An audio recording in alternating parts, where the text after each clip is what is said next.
Bonjour à tous. Les victimes des covidistes passent à l'attaque. Et vous allez voir, on est dans du lourd maintenant.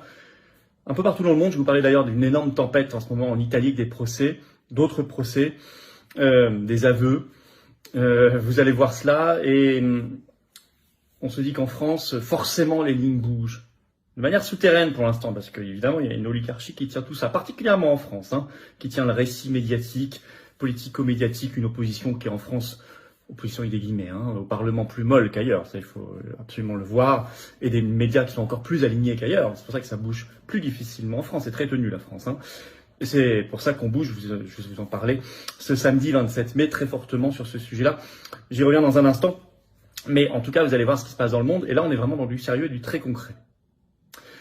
Covidistes, sachez que vos victimes s'organisent, ça y est, elles passent à l'attaque, c'est un mouvement mondial. Même s'il y a une forte résistance de l'oligarchie en France, mais on sent que ça craque de partout.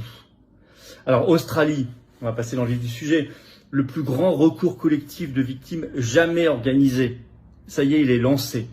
On le sait, depuis le 8 mai, un article du site spécialisé judiciaire australien Sydney Criminal Lawyers, qui parle, je cite, de recours collectif contre le gouvernement donc australien pour blessures liées à la vaccination contre le Covid-19, qui a été déposé devant la Cour fédérale australienne. Et le site précise qu'il y a plus de 500 personnes qui font partie du recours collectif. 500. Qui est mené par le docteur Melissa McCann, qui est très actif sur le sujet. Je vais vous lire un extrait pour voir qui ils attaquent dans ce recours. Je lis un extrait du site. Donc, recours intenté contre le gouvernement australien, le secrétaire au ministère de la Santé et des Soins aux personnes âgées, Dr Brendan Murphy, et le vice-secrétaire à la réglementation des produits de santé, professeur adjoint John Skerritt, devant la Cour fédérale d'Australie pour obtenir une indemnisation. Et la vérité. En avril dernier, un rapport officiel australien avait évoqué, je cite, 138 307 rapports d'événements indésirables au total en Australie. Juste rapporté, ça. Imaginez le nombre qui n'ont pas franchi cette barrière, ce filtre. Bon.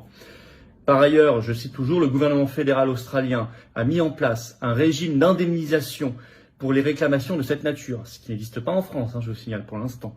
Alors, il est quand même en Australie critiqué parce qu'il est jugé trop tatillon et trop lent, mais le 12 avril dernier, il avait reçu 3501 demandes et payé déjà 137 réclamations pour 7,3 millions de dollars australiens.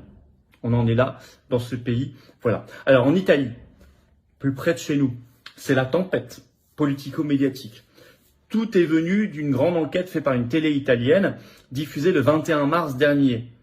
Alors, un article du journal Il Tempo du 21 mars avait rapporté cela. Je cite le titre, Mario Giordano, donc qui est le journaliste qui anime cette émission de télé, dévoile des documents secrets sur les vaccins. Ça s'est fait donc dans l'émission qui s'appelle Fuori dal Coro sur la télévision italienne Rete 4, qui dévoile, authentifié et certifié, ça fait beaucoup de bruit là-bas. Et vous allez voir qu'en plus il y a un procès derrière, tout récent, je vous explique.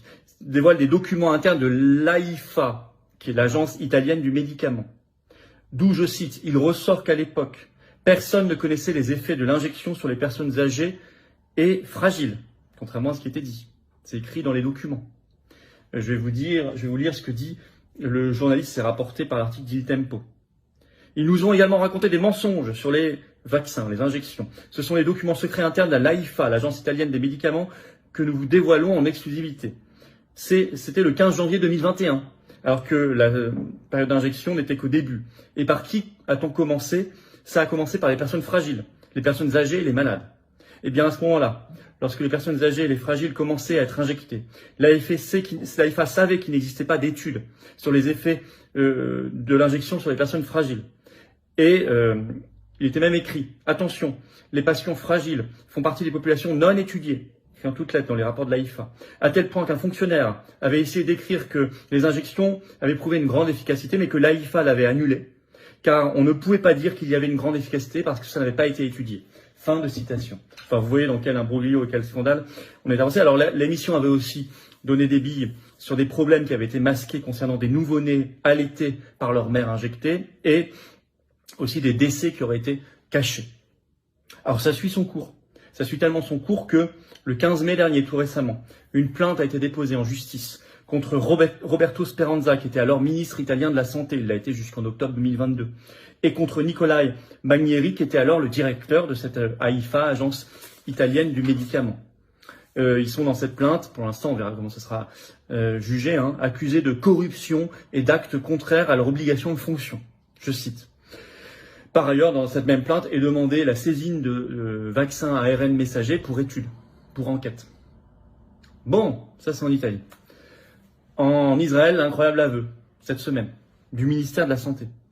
Alors cet aveu a été rapporté, on l'a vu publiquement sur son compte Twitter par le docteur Eli David le 24 mai, qui a publié le dernier rapport, il l'a publié, du ministère israélien de la Santé, et qui montre, je cite, qu'aucune personne sans comorbidité de moins de 50 ans, aucune, sur 3 ans, n'est morte du Covid-19. Aucune. Alors je vais vous dire, cette info, elle fait l'effet d'une bombe aussi. Elle va donner du carburant à ceux qui veulent faire des actions en justice là-bas.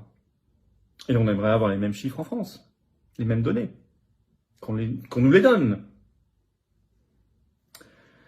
Pologne, la rébellion gouvernementale, confère le site spécialisé Euractiv qui publiait le 3 mai le titre « La Pologne demande à Pfizer de renégocier les contrats de vaccins ». Et en fait, ça va plus loin que ça, elle veut tout arrêter.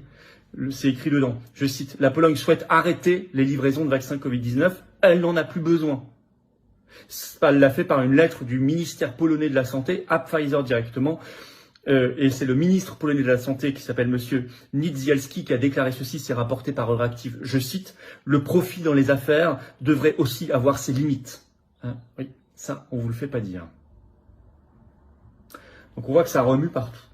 Donc là, on est, si vous voulez, on passe à du... Vous avez vu mes vidéos ces derniers mois, je vous avais dit l'ère des dévoilements, on passe aux actions, il se passe des choses, ça bouge partout. Voilà, on passe à du sérieux, du très concret, voire du très lourd. Et on va suivre, et je vous en donnerai évidemment des nouvelles ici. En France, ça doit bouger beaucoup plus. J'encourage toutes les actions en justice, toutes les organisations collectives. Et c'est pour ça que les patriotes prennent leurs responsabilités ce samedi 27 mai par la première grande manif nationale, un cortège spécial effet secondaire, de manière très sérieuse, très sourcée, très documentée. Attention, on fait les choses sérieusement avec des perspectives. Et c'est rendez-vous Paris, 14h, Port-Royal, RER. Venez très nombreux, C'est sécurisé bien sûr, que les familles, tout le monde, toutes les générations sont attendues et les bienvenues. Casseroles et drapeaux français à la main. Il fera beau. Il y a des covoiturages qui s'organisent, il y a même des gens qui m'ont dit venir de Suisse et de Belgique. Formidable. Il y aura du monde, beaucoup de monde. Et des pointures qui viendront nous en parler. Des gens qui ne se sont jamais d'ailleurs exprimés en manif jusqu'ici, je les en remercie.